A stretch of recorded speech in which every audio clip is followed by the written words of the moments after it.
kami dari kelompok 5A. Di sini kami akan mengidentifikasi penyakit pada tanaman cabai. Sebelumnya, izinkan saya memperkenalkan diri. Saya Muhammad Jasakyar dan rekan saya Azhara Gali Pertiwi. Saya Metriana Maulita. Saya Madu Muaningro. Dan saya Age Sulandari. Selamat menyaksikan.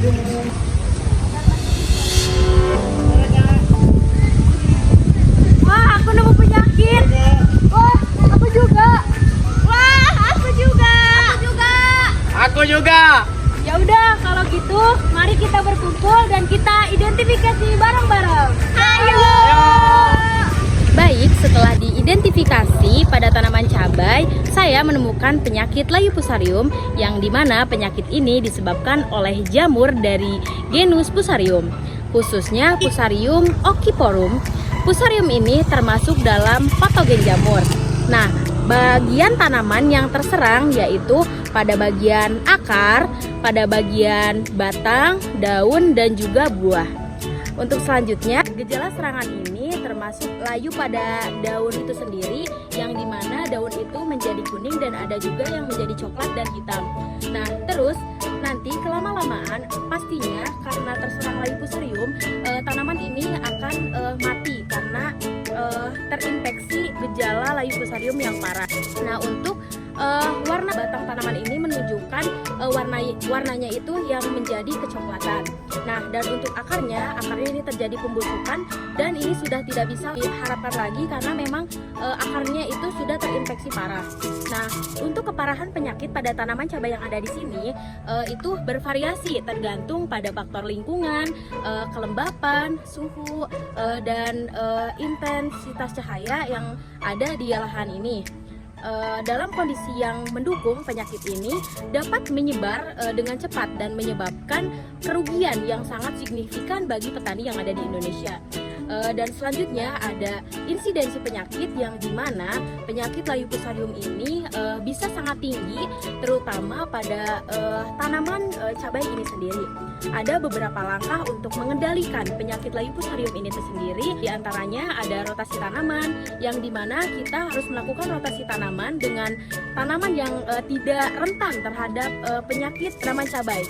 Dan yang kedua itu kita menggunakan benih yang sehat, yang dimana kita harus memilih dan memilah bagaimana benih yang baik untuk digunakan agar pada tanaman cabai ini tidak terkena penyakit layu fusarium ini. Dan yang selanjutnya yaitu pengelolaan kelembapan, yang dimana kita harus mengidentifikasi bagaimana tanaman tersebut agar tanahnya itu suhunya itu sudah lembab dan sangat bagus untuk dilakukan penanaman bagi tanaman cabai ini sendiri. Dan yang selanjutnya yaitu pemupukan yang tepat, yang dimana kita harus menggunakan pupuk yang tepat agar tanaman ini tumbuh dengan sehat dengan nutrisi yang baik. Untuk selanjutnya yaitu penggunaan fungisida dengan pengaplikasian yang tepat dengan dosis yang tepat untuk mengontrol infeksi jamur tersebut. Dan yang terakhir yaitu penghapusan tanaman yang terinfeksi. Jadi kita harus mengurangi tanaman yang terserang penyakit. Contohnya seperti dicabut dan dibuang sejauh mungkin, karena kalau sudah terinfeksi ini gampang menyebar dan nantinya akan menyerang tanaman-tanaman yang lain. Baik, mungkin itu saja yang bisa saya jelaskan. Terima kasih. Baik, penyakit yang selanjutnya yaitu penyakit bercak daun. Bercak daun itu ada kelompok patogen. Penyakit bercak daun itu pada tanaman cabai umumnya disebabkan oleh jamur dari beberapa genus, termasuk Alternaria, Cercospora, dan Coltorictecum. Penyakit ini termasuk dalam kelompok patogen jamur. Bagian pada penyakit jamur itu ada tanaman yang diserang. Penyakit ini terutama menyerang daun tanaman cabai, tetapi dapat juga mempengaruhi bagian lain seperti batang dan buah, tergantung pada jenis patogennya. Yang selanjutnya itu ada gejala serangan. Gejala serangan pada penyakit bercak daun itu ada bercak daun. Pada bercak daun itu berwarna coklat, hitam, atau kuning, tergantung pada permukaan daun. Yang selanjutnya itu ada ukuran bercak, ada bervariasi dari kecil, sedang maupun besar. tergantung pada tingkat keparahan infeksi. Yang ketiga adalah kematian jaringan, yaitu pada stadium lanjut bercak daun dapat menyebabkan kematian jaringan di sekitar bercak. Yang keempat, penurunan pertumbuhan, yaitu infeksi yang parah dapat menyebabkan penurunan pertumbuhan tanaman dan hasil panen yang menurun.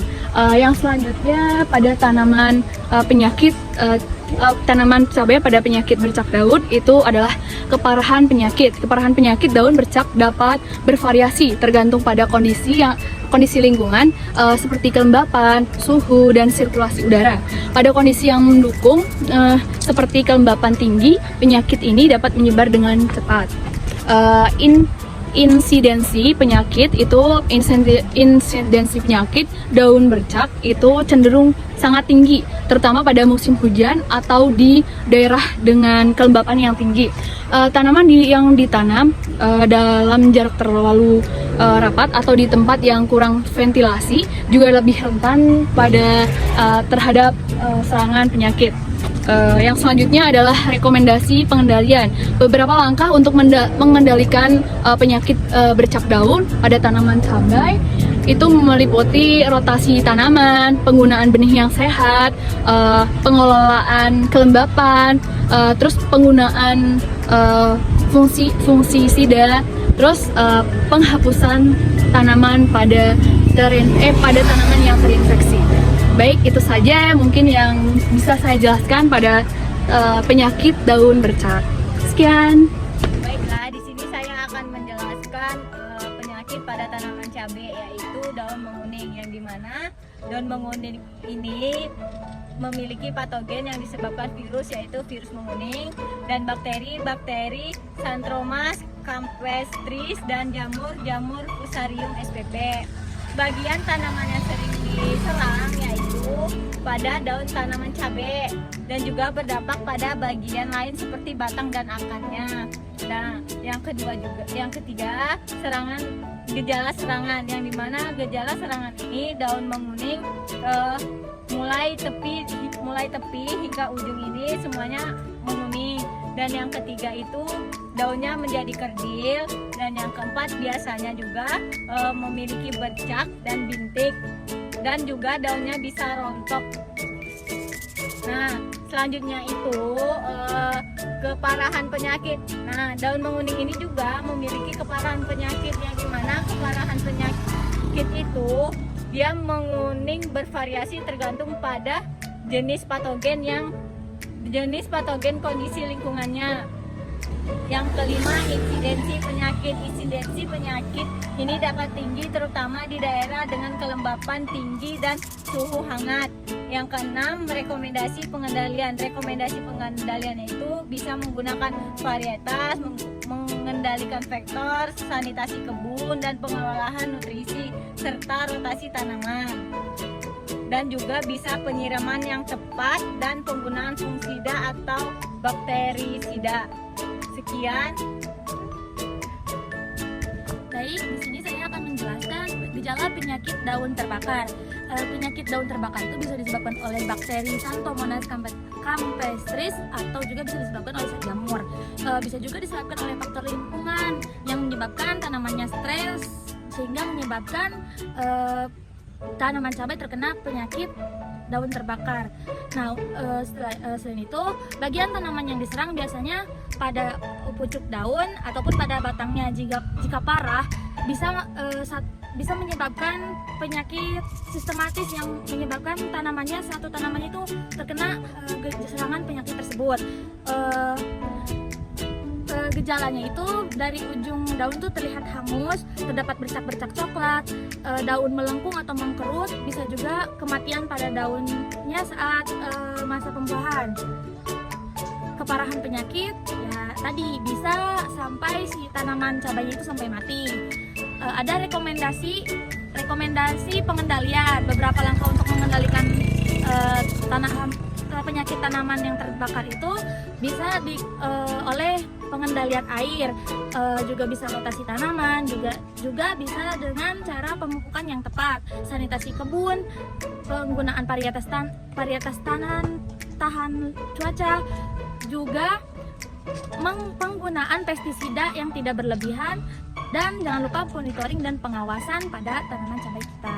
Sekian. Terima kasih. Penyakit selanjutnya pada tanaman cabai yaitu penyakit patek. Penyakit patek pada tanaman cabai disebabkan oleh virus, khususnya Cucumber mosaic virus atau CMV dan Pepper mottle virus. Penyakit ini termasuk dalam kelompok patogen virus. Penyakit ini terutama menyerang pada bagian daun, tetapi juga dapat mengaruhi batang, buah, dan akar pada tanaman cabai. Gejala penyakit patek yaitu yang pertama adalah bintik kuning, yaitu dengan munculnya bercak atau bintik-bintik kuning pada daun seringkali berbentuk mosaik. Yang kedua adalah daun melengkung. Daun bisa menggerut atau melengkung, memberikan tampilan yang tidak normal. Yang ketiga adalah pertumbuhan terhambat, yaitu tanaman yang terinfeksi biasanya tumbuh lebih lambat dan memiliki pertumbuhan yang terhambat. Yang keempat adalah kerdil. Tanaman seringkali terlihat kerdil dan tidak sehat. Yang kelima adalah buah deformasi, yaitu buah yang dihasilkan mungkin mengalami deformasi, warna tidak merata, dan ukuran lebih kecil. Keparahan penyakit patek dapat bervariasi tergantung pada jenis virus, kondisi lingkungan, dan kesehatan tanaman. Infeksi virus dapat menyebabkan kerugian yang signifikan, terutama jika tanaman terinfeksi pada fase awal pertumbuhan. Insidensi penyakit patek seringkali tinggi di daerah dengan populasi vektor yang tinggi, seperti kutu daun dan ngengat. Penyakit ini lebih umum terjadi pada musim panas ketika suhu dan kelembapan mendukung penyebaran virus. Ada beberapa rekomendasi pengendalian untuk mengendalikan penyakit patek, yaitu yang pertama adalah penggunaan varietas varietas yang tahan, yaitu dengan memilih varietas cabai yang telah terbukti tahan terhadap virus penyebab patek. Yang kedua adalah pengendalian vektor. Lakukan pengendalian terhadap serangga vektor seperti kutu daun menggunakan insektisida yang sesuai. Yang ketiga adalah sanitasi kebun. Jaga kebersihan area tanam dengan membersihkan sisa-sisa tanaman yang terinfeksi dan memusnahkan tanaman yang terinfeksi. Yang keempat adalah melakukan rotasi tanaman. Lakukan rotasi tanaman untuk memutus siklus hidup virus patek. Yang kelima adalah pemantauan rutin. Lakukan pemantauan secara rutin untuk mendeteksi gejala penyakit lebih awal sehingga tindakan cepat diambil. Yang keenam adalah penyiraman yang tepat. Pastikan tanaman mendapatkan air yang cukup tanpa menyebabkan genangan, serta menjaga kesehatan tanaman agar tidak terkena stres. Yang ketujuh adalah perlakuan dengan pestisida yang pas. Jika diperlukan, aplikasikan pestisida yang sesuai untuk mengendalikan infeksi. Sekian yang dapat saya jelaskan tentang tanaman patek. Udahlah, pulang yuk. Yuk!